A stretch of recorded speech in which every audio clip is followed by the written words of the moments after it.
This video will talk about properties of parallelograms. Let's start by looking at a rectangle.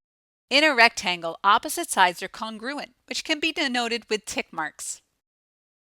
And opposite sides are parallel, which you can denote by arrows. Since all the angles are 90 degrees, consecutive angles are supplementary, which means that their sum is 180 degrees.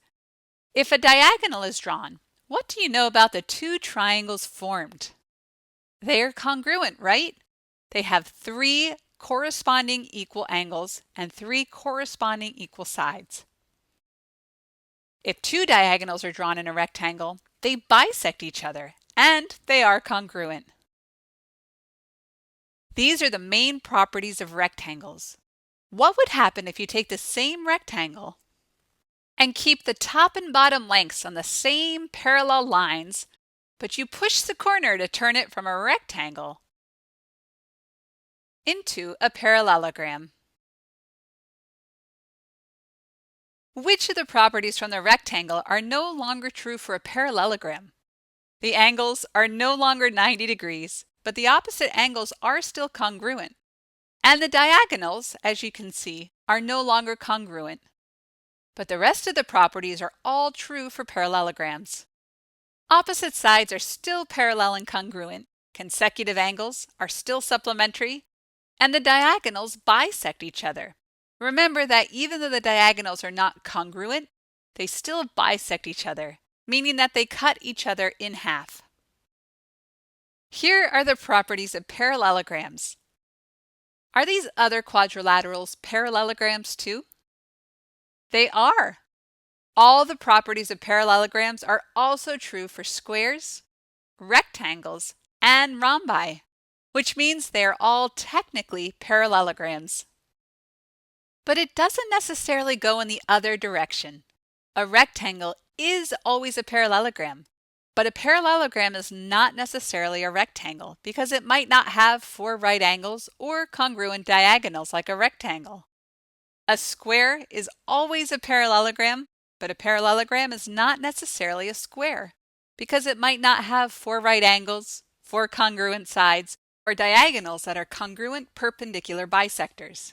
And a rhombus is always a parallelogram, but a parallelogram is not necessarily a rhombus because it might not have 4 congruent sides or diagonals that are perpendicular bisectors. The bottom 6 properties are true for all parallelograms. The properties in green allow the other quadrilaterals to be parallelograms, but not necessarily the other way around. Let's try some problems.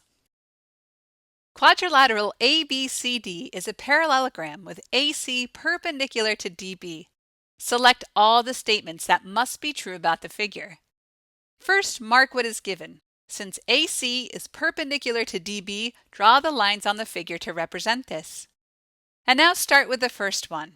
Is AB parallel to DC? Remember, the rules for parallelograms tell us that opposite sides are always congruent and parallel. Since this figure is a parallelogram, AB is parallel to DC. How about the next one?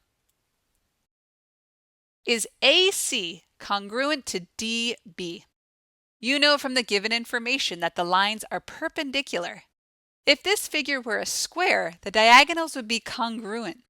But do you know for sure that this is a square? Could it be a rhombus? In which case the diagonals are perpendicular but not necessarily congruent. Since you are not given the angle measurements of the quadrilateral, you cannot say for certain that this is a square.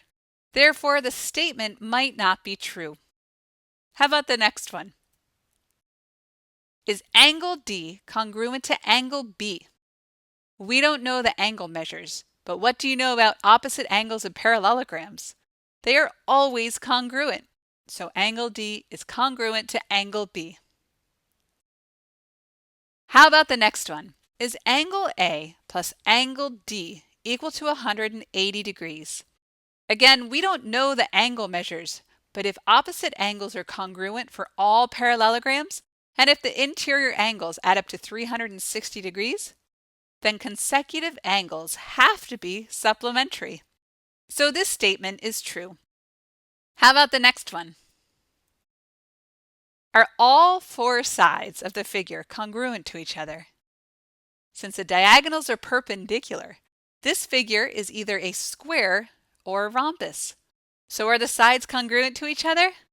Whether this is a square or a rhombus, the sides would all be congruent. So this statement is true. How about the last one? Is triangle ADC congruent to triangle ABC? Since the diagonals of a parallelogram divide the parallelogram into congruent triangles, triangle ADC and triangle ABC are congruent. Nice work. Take a look at the next problem. ABCE and CDEF are parallelograms. Which side of triangle BFC must be congruent to CD? So first let's break the problem down. Find the parallelogram ABCE, outline it in blue, and parallelogram CDEF, which we can outline in orange. You also need to mark triangle BFC. Now find CD and mark it with a tick mark. Now think of the rules of parallelograms and mark off all the lengths in the figure that are congruent to CD.